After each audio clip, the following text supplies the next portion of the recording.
amigos de La Patilla? Bienvenidos a una sección especial de entrevistas. En esta oportunidad tenemos a un panel de expertos que nos hablarán pues sobre lo que sería el círculo vicioso de la criminalidad en Venezuela. Para eso tenemos al abogado especialista en derechos humanos, el profesor Rafael Narváez. También tenemos al director del Observatorio Venezolano de Violencia, el señor Roberto Briceño León, y el señor Carlos Nieto Palma, director de la ONG Una Ventana a la Libertad. Bien, pues comenzamos, ¿no? Solo en el año 2014, Venezuela fue el segundo país más violento del mundo, según cifras del Observatorio Venezolano de Violencia. 82 asesinatos por cada 100.000 habitantes, que es una cifra pues bastante importante. ¿Por qué se originan, señor Briceño León, estos altos índices de violencia en el país? ¿Qué es lo que está ocurriendo? Básicamente lo que ocurre en el país es que ha existido una destrucción del pacto social y de la institucionalidad. El incremento tan notable de los homicidios que tiene Venezuela se debe a lo que es la impunidad generalizada que hay en el país y a lo que ha sido por muchos años el elogio a la violencia y a los violentos. Esos dos componentes hacen que Venezuela sea hoy en día el segundo país más violento del mundo y Caracas sea la capital más violenta del mundo. Ahora, pues se han implementado más de 20 operativos de seguridad desde la administración de Hugo Chávez hasta ahorita la de Nicolás Maduro. ¿Existe la impunidad? ¿Cuál es la verdadera causa? Los planes de seguridad uno los evalúa como se hace con una medicina para la gripe o para la fiebre. Las políticas públicas se miden por los resultados. Si un plan de seguridad o 22 planes de seguridad no han logrado disminuir ni los homicidios, ni los robos, ni los secuestros, ni las violaciones, uno que puede decir que todos han sido un fracaso. Y de igual manera como alguien se toma una pastilla para que le baje la fiebre, no le importa si la cajita de la pastilla es azul, roja, más bonita o más fea, lo que le importa es que le baje la fiebre. Lo que ha pasado en el país es que las políticas han fracasado porque no ha existido continuidad, porque no se han aplicado adecuadamente y porque han tenido una concepción errada de lo que es el problema de la violencia y la inseguridad en el país. Y uno pudiera también agregar, porque de alguna manera el gobierno no ha estado interesado en darle una solución al problema. Ahora, señor Narváez, pues también según cifras que han podido registrar distintas ONG, el homicidio es la segunda causa de muerte entre los jóvenes en Venezuela. ¿Usted le ha dado seguimiento a estos operativos de seguridad? Nada más en el año 2014 el Plan Patria Segura, desde allí se emitió la información de que se había disminuido los homicidios más del 18%. Entonces, ¿qué opina usted al respecto sobre cuando uno establece el territorio, hay LAMPA, por supuesto que LAMPA, armado hasta los dientes, sin ningún control, sin ninguna aplicación de un desarme, de esa fantasía tropical que se planteó del desarme voluntario, que eso no existe. El homicida tiene 2 armas de fuego y esa arma está reseñada y por lo tanto se habló de unas becas universitarias que yo me pregunto todavía dónde están estudiando, porque si fue el año pasado ya deben estar en el segundo año o el segundo semestre. Es una mentira total. Cuando el Estado no tiene políticas criminales que tienen que ver con los 3 elementos fundamentales, que es la prevención, una prevención que tiene que estar aplicada con un sistema multidisciplinario de expertos en la materia, una difusión de los medios audiovisuales, sistemas radioeléctricos, una difusión con el Ministerio de Educación, es decir, políticas que vayan a tratar de disminuir los índices delictivos a la tolerancia de una sociedad. Cuando no hay una política represiva, donde el policía hoy en día no aplica lo que es la represión porque es despojado de su arma, llevan 87 policías en lo que va del 2015, le quitan el arma, 7 impactos de bala, donde el policía está desguarnecido porque ni siquiera el sentido pésame se lo dan a su familia, ni siquiera le dan la pensión vitalicia a un núcleo familiar que quedó prácticamente en el abandono. Cuando no hay una política de tratamiento, que es cuando el individuo es imputado, ya es sentenciado y el juez de ejecución está pendiente cumpliendo la pena en el centro carcelario, que significa el tratamiento penitenciario, cuando vemos que el PRAN es quien decide, ¿verdad?, imponer un Estado dentro de un Estado, donde un ministro que tranquilamente habla de una callapa policial, de una callapa judicial, pasando por encima de lo que tiene que ver con los organismos jurisdiccionales, porque ella es más que todo un ente administrativo, que su función es la rehabilitación y, por supuesto, la situación mínima de condiciones al preso. Cuando esos 3 elementos no funcionan, por supuesto que un Estado está desaparecido, y es por eso que están viendo ajusticiamientos en Venezuela, es decir, El Estado desapareció, llega el vecino, no entra el policía porque tiene miedo de combatir el AMPA, ¿verdad? Porque está con armas largas, con granada, y entonces llega el vecino y asume lo que es la involución del derecho, es decir, ojo por ojo, diente por diente, y yo desaparezco a este delincuente porque el Estado desapareció. Entonces los homicidios, ¿verdad? La morgue de Bellomonte es la cuna de la muerte.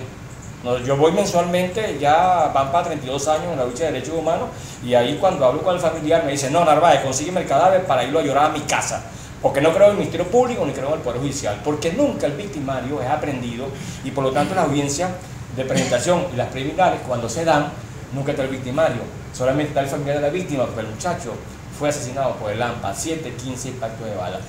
Mes de julio 2015, 465 muertes violentas, la mayoría por impacto de armas de fuego.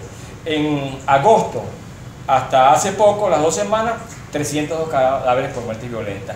Este fin de semana en Caracas, como dijo el profesor, la ciudad más violenta del mundo, bueno, 45 muertes violentas. El Estado no siente el frío de la muerte, el Estado no le interesa la vida, el Estado desprecia la vida, por lo tanto, se trata de mantener el poder del gobierno de turno, y más nada, no importa lo que esté pasando, no importa que aquí lo maten, aquí han muerto, escoltas, guardias nacionales, han muerto policías, han muerto parlamentarios, han muerto concejales. Aquí el AMPA no diferencia nada, ¿no?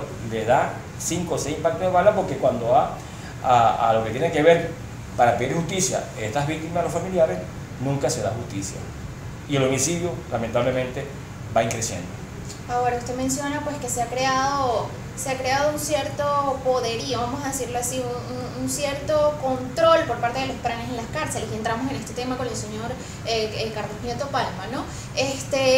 Según el Observatorio Venezolano de Prisiones, y me refiero a cifras, hay alrededor de 190% de hacinamiento, ¿no? Entonces, ¿cuál es el problema de fondo en las cárceles venezolanas? Y una vez que el delincuente ingresa a la cárcel, si es que lo hace, ¿es posible su reinserción, tomando en cuenta pues también el papel de los funcionarios policiales?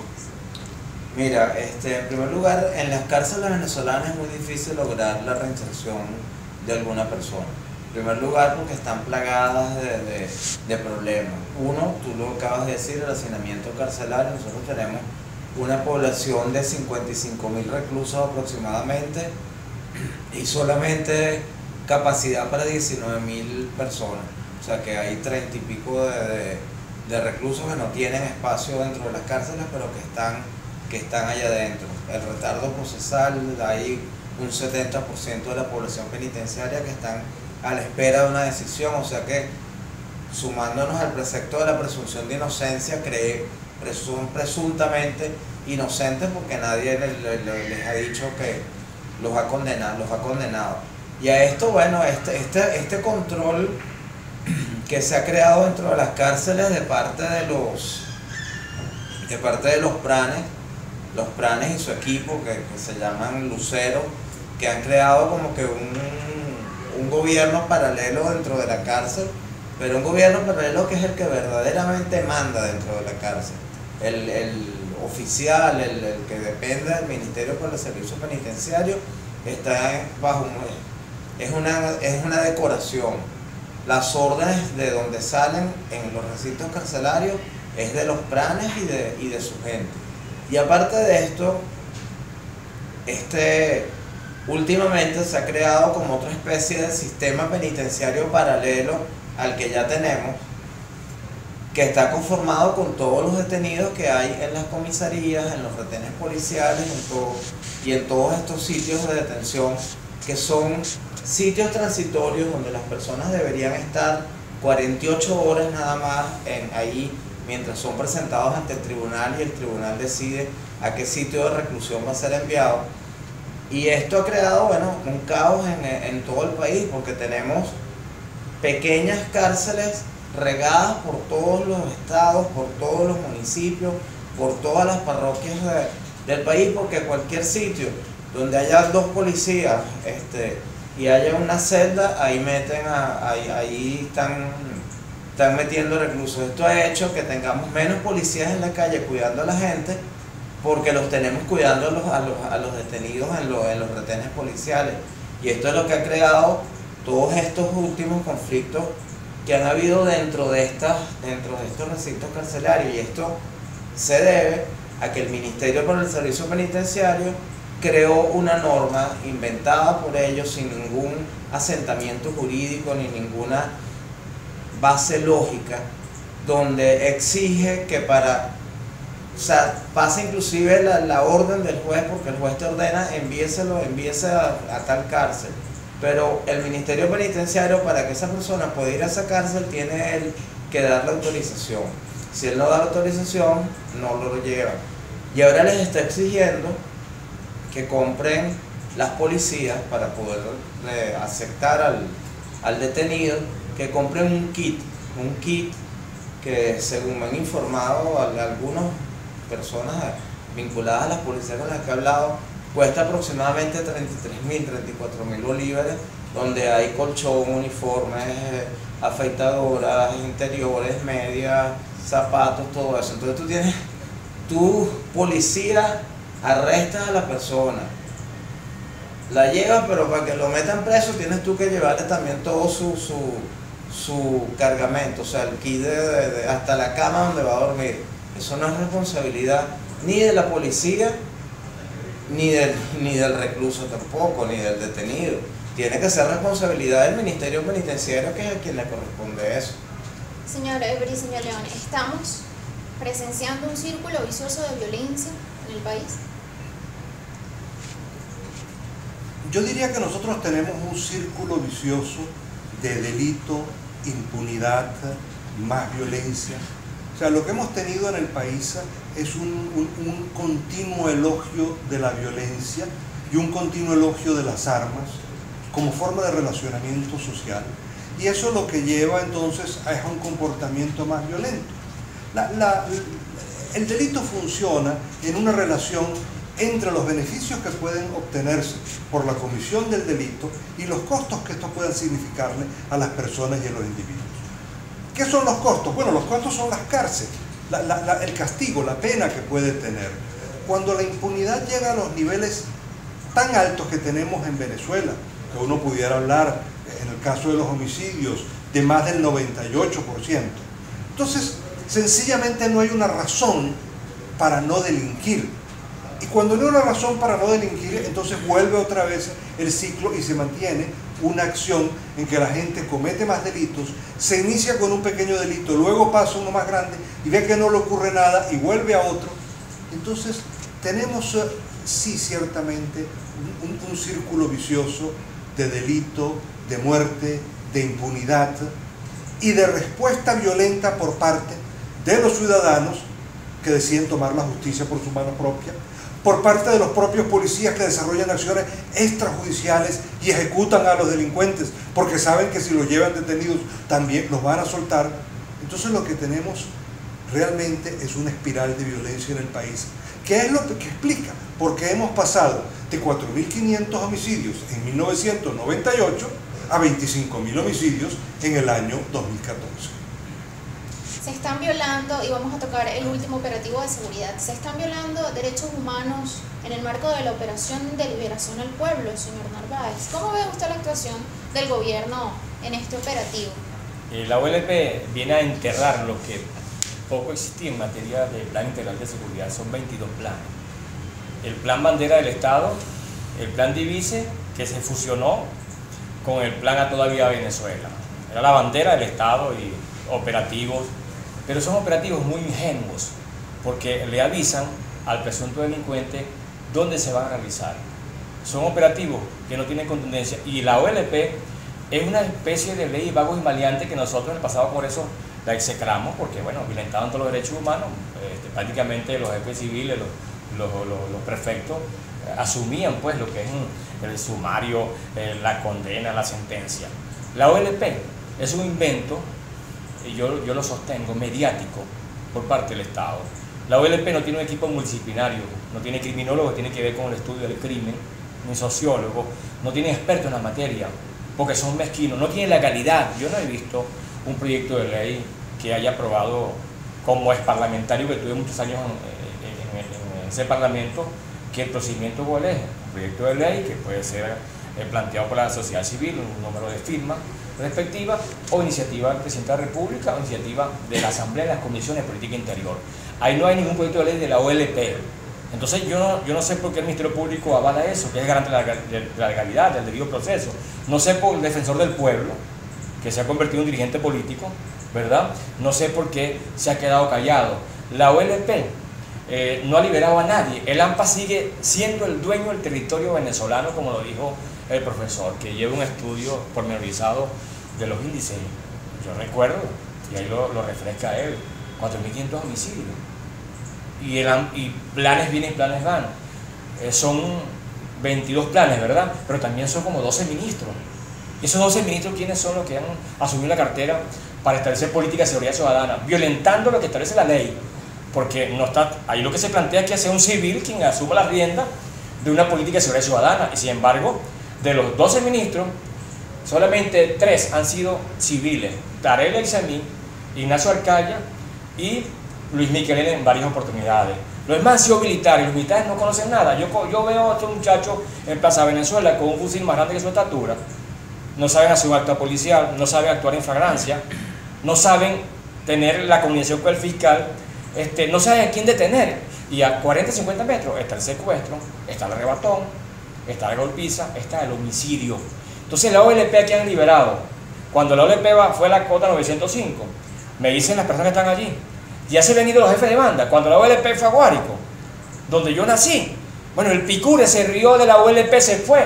Es un individuo, lamentablemente, de nuestro estado, que tiene jurisdicción mortal en Guárico, en Aragua y en Caracas. Cuando fueron a Bolívar igualito. Entonces, ¿a quién han liberado? Ahí está la morgue de Bellomonte. En los índices de homicidio de Carabobo, bueno, ya llegan a 30 semanalmente. Antes eran 10 o 12. El caso de Gara son 15. El caso de Sucre son 20. El caso de Anzoátegui, ni hablar. Es decir, el caso de lo que es San Félix, lo que es el Caroní, que es una situación sumamente complicada. Oye, el homicidio no para. Entonces, ¿a quién liberó la OLP? Por supuesto que esta declaración nuestra, la sociedad la va a cuestionar. Porque en vista que el Estado desaparece, la gente quiere que la OLP acabe con todo el mundo. La OLP lo que cuando transita, lo que deja es muerto. Y cuando no deja muerto, deja aprendido 1.500 personas y solamente quedan retenidos en tribunales o quedan investigados solamente un 10%. Entonces, eso hay que modificarlo. Yo planteo que nuevamente se vuelva a lo que es los planes integrales de seguridad con todas sus fallas y que se llaman los expertos que son del chavismo, que son del gobierno, que están en las universidades, que son buenos, que están preparados para eso. Pero lamentablemente, para mí el Estado, ¿me entiendes?, se ha convertido en el aliado del AMPA. Para mí la impunidad es el aliado del AMPA. Y unido a eso está la falta del desarme, porque el arma de fuego es la herramienta de trabajo del delincuente, que lamentablemente por problemas de infancia, falta de cariño, de oportunidades, falta de lo que es la paternidad, decidieron el camino de la violencia, pero la tenemos presente allí y sin embargo el Estado, tranquilo, no pasa nada. Sí. Pues ya usted nos plantea cuáles serían sus propuestas, ¿no? Pero también queremos conocer en las otras dos áreas.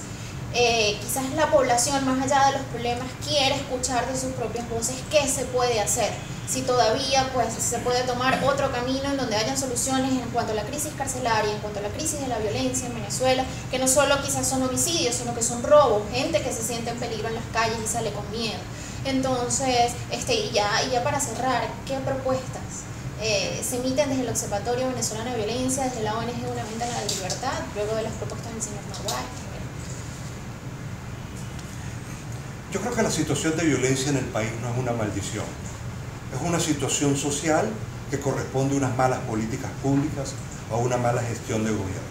Si hay cambios apropiados, la situación de violencia en el país puede cambiar, podemos disminuir el nivel de homicidios, de secuestros y de robos, y podemos disminuirlo de una manera importante y en corto tiempo. Nosotros creemos que es necesario actuar en 3 frentes. En un primer lugar, es importante enviar un mensaje muy claro que no es lo mismo ser un asesino que un trabajador honrado, que no es lo mismo ser un malandro que un joven estudioso.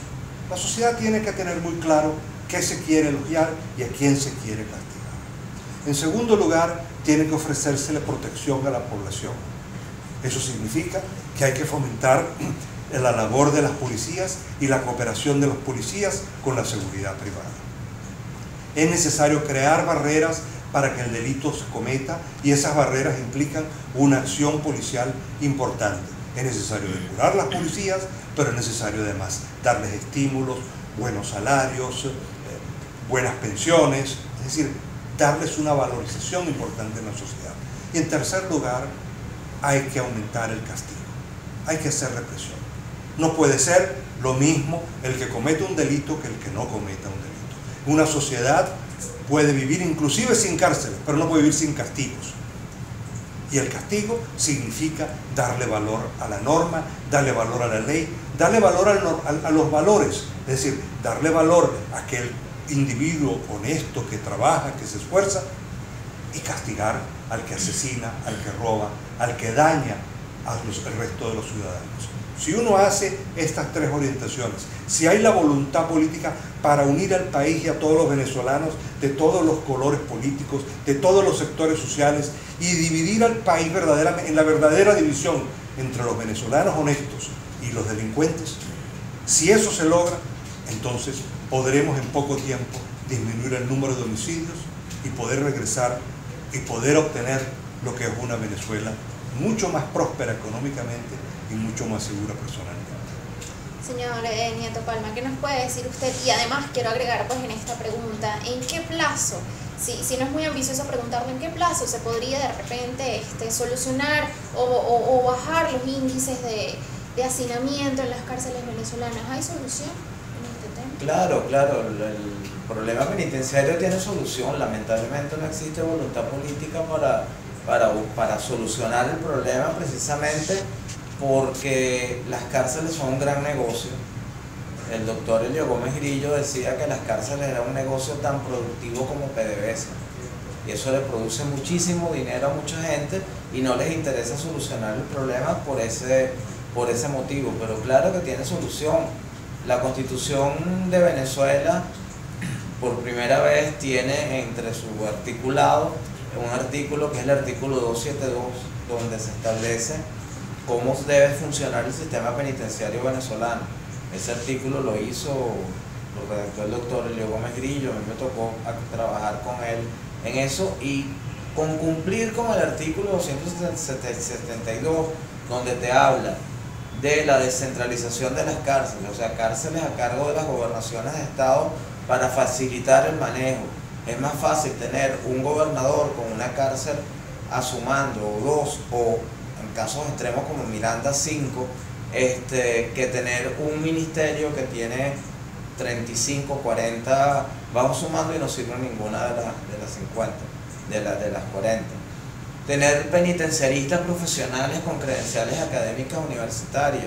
El penitenciarismo es algo que se estudia. La función del penitenciarista es educar a las personas que están ahí, reeducarlas para que salgan nuevamente de la cárcel a ser útiles a la sociedad. O sea, no podemos seguir teniendo escuelas de delincuentes dentro de las cárceles, universidades del delito, que es en lo que se ha convertido hoy en día. Y toda la atención en materia de salud, eliminar el ocio de la población penitenciaria. Nosotros tenemos un 90%, y cuidado si no más, de la población reclusa que no hacen absolutamente nada dentro de la cárcel. Tenemos que comenzar a activar mecanismos de trabajo, de estudio, que aprendan algún oficio para que cuando salgan de la cárcel sean personas más útiles. Y el hacinamiento, mire, el hacinamiento se soluciona construyendo más cárceles. Pero a nosotros nos están ofreciendo desde hace 10 años, cuando el ahora gobernador de Aragua, Tarek El Aissami, era ministro de Interior y Justicia, ofreció construir 25, solo construyó una. La ministra Varela, cuando asumió el ministerio hace 4 años ya, dijo que iba a construir 24 cárceles, una en cada estado para los procesados. Todavía no ha construido la primera. Entonces sí, hay que hacerlas, hay que construirlas, porque tenemos que resolver urgentemente el problema que hablé antes del hacinamiento en los retenes policiales. Bueno, también dentro de las cárceles, que también es grave, pero el de los retenes policiales es mucho más grave, porque en los retenes policiales no hay ningún tipo de infraestructura adecuada para tener a personas ahí por periodos largos. Bien, Bueno, el tiempo se nos hizo corto, quisiéramos que fuera mucho más amplio, ¿no? Igual agradecemos muchísimo. Estuvimos conversando pues con este panel de expertos en torno a la criminalidad en Venezuela. Tenemos al abogado defensor especialista en derechos humanos por hijo Rafael Narváez, el presidente, director del Observatorio Venezolano de Violencia, el señor Roberto Briceño León, y el director de la ONG Una Ventana a la Libertad, Carlos Nieto Palma. Mi nombre es Oriana Rivas y recuerde que esta y otras informaciones puede verlas también por lapatilla.com. Será hasta una próxima oportunidad.